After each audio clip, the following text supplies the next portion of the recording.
Hello and welcome back to the Not the Old Firm YouTube channel. My name is Ben Banks. Back to look on the Scottish Cup final that's just been a dramatic final with just about everything involved in it. Controversy, goals, goal line technology used in it, everything. A penalty shootout. I mean, it didn't really lack a lot. So much to cover from the game. Probably one of the best finals of the modern era, I think it would be fair to say.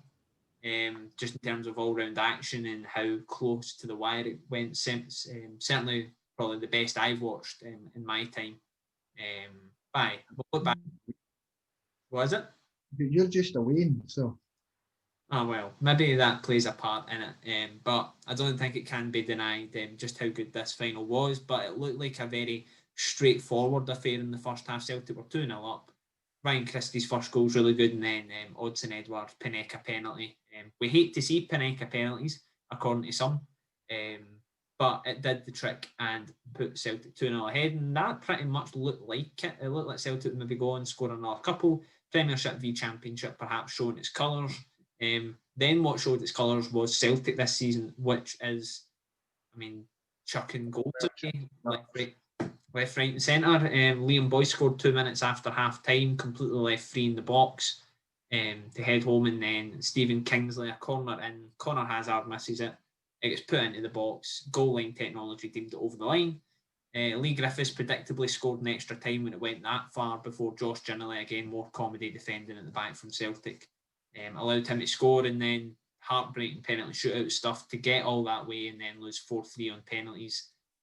Connor Hazard redeeming himself a wee bit for Celtic, saving a couple of penalties, albeit they weren't star-studded saves or anything. They were comfortable saves for them. Quite poor penalties. He did enough. I mean, he still saved them, still had to save them, still had to make the saves, so fair play to him. And obviously completely gutting for Hearts. I don't know. For me, I think you can accept the final defeat a bit more if it's 3-0, 4-0. As weird as that sounds, but see being the best team, certainly in the second half, and probably in the second half of extra time as well, to then lose on penalties is just I can only imagine what Hearts fans and Robbie Nielsen, his players, are feeling at the minute. It must be really gutting for them. Hearts were better for long spells of that game, and there was long times you couldn't really tell which was the Premiership team, which was the Championship one. But Celtic's kind of class just sort of almost dragged them over the line a little bit, and that kind of when you maybe thought Hearts were starting to overrun them at times, Celtic just kind of drew it back just enough to hang on and kind of keep themselves in front or on an even keel. But it must be all right sitting for them tonight. So yeah, looking at some of the. It's one of those ones. It's quite an overwhelming game to look back on because so much did happen in the first couple of minutes. I mean, you can look at how Hearts started. Hearts started much the way a lot of teams, perhaps even against Rangers. You're seeing St Mirren and Motherwell particularly set up quite defensively against them and just playing low block, hitting on the counter, 10 men behind the ball stuff. And it's worked. Hearts seemed to try and do similar in this, but I mean, it just didn't work for the first half, did it? 2-0 down in half an hour and the game plan's out the window. Yeah, and it showed really great character to come back and get into the game because that is very much the sort of ones that, you're 2-0 down after 20 minutes and it becomes damage limitation. So getting back into the game is fantastic. From the first goal, just it come at such a really good time for Hearts. 2 minutes after the restart, so it kind of really put Celtic up against the wall and it gave Hearts that momentum to push on and get the equaliser. Yeah. Obviously, they did come back. Have you seen the second goal? What actually happened there? Because it seemed to cross the line 2 or 3 times, according to the player shouts, before it eventually gets scrambled in. I've never seen a goal in such a big game like that for a very long time. I had to laugh at what's his cooking Rob McLean going on about a possible handball. But I don't think anybody claimed there was a handball. Certainly none of the Hearts players, from what I've seen. They were all claiming that it had crossed the line. But it was quite funny seeing John Beaton's face though, because he looked like a Wayne who just got a huge surprise in Christmas morning when his watch started vibrating. You know, it's like, watch. Although it was equally funny watching Callum McGregor almost like bullshit it as if he was just making it up. Funny story about John Beaton. I went in to get my hair cut. You're probably wondering, where is this going? I'm already wondering where this is going. Went in to get my hair cut on Friday, obviously, once all the hairdressers and stuff open back up again. And usually I go into my hairdresser's singing Barbara Mullow on the left. I usually just throw my jacket down. I went to do that and I had to grab it as I was in mid-flight because John Beaton was sitting where my jacket was. So when I seen him on the telly, I was like, there's that guy I nearly just ambushed with my jacket on the Friday. Nevertheless, my wee side story, he lives 5 minutes down the road from me. Aye, my wee side story rant is over. Back to the game. Josh generally probably made up for his two misses somewhat in extra time, but I mean, at 2 each, Hearts have had 3 or 4 massive chances. I think that's the thing for Hearts. It's not like they're sitting there going, oh, well, we got it back to 2 each, but it never really happened for them then. They had 3 or 4 chances in extra time and in normal time to win this. Mm-hmm. Yeah, no, absolutely could have been their game. It was their game to win for a long time. And I generally really could have had a couple of goals like his name. But I don't know, there's possibly the argument as to that's why he's playing in the Championship, not for at a higher level. Yeah. You know, that's the difference between a Championship and a Premiership striker. But yeah, it's one to look back on and he'll need to have his regrets on, but it'll be a hard one. And this was also an example of what happens when the spring in the back of your chair goes mid-recording. As I could hear that just rattling about the floor now. So apologies if I'm a wee bit lower. But aye, it's one of those ones. I think if you have Liam Boyce or something in there, didn't even need. I mean, the obvious comparisons to go, well, if you had Edward or Griffiths there, that's scored up the other end. But I think even if you had Naismith, Liam Boyce in there, they'd probably score. But aye, it's just a real sore one.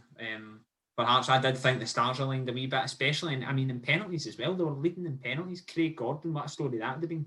Craig Gordon saves the winning penalty, denies Celtic a quadruple treble after so many saves that helped them get to this point. But not to be. I think Hearts must be wondering. That's obviously 2 cup finals in a row they've lost now. I mean, if they're not going to win that one, when's the next one coming? Well, that's the thing. I mean, obviously the focus will go back now on getting back into the Premiership, but it could be a while for Hearts before they're in the cup final. So it's going to be one that they're going to look back on and think, what if, and that usual nonsense. But I don't think they can look back at it, and kind of have too many regrets. It's not as if they went to it. I mean, I've went and seen cup finals before where teams have came sat deep and they've been torn to pieces. So, Hearts came and tried to make something a game here, came within inches of getting their hands in the trophy, and ultimately didn't they? I kind of seen a few folks saying they hibsed it, which is maybe a little bit unfair. They've not quite got that reputation for consistently bottling it yet, but they're getting there. I don't think they're quite to that stage yet. I think. Well, I know they've not got a century worth of bottling it yet. It's a long way to go.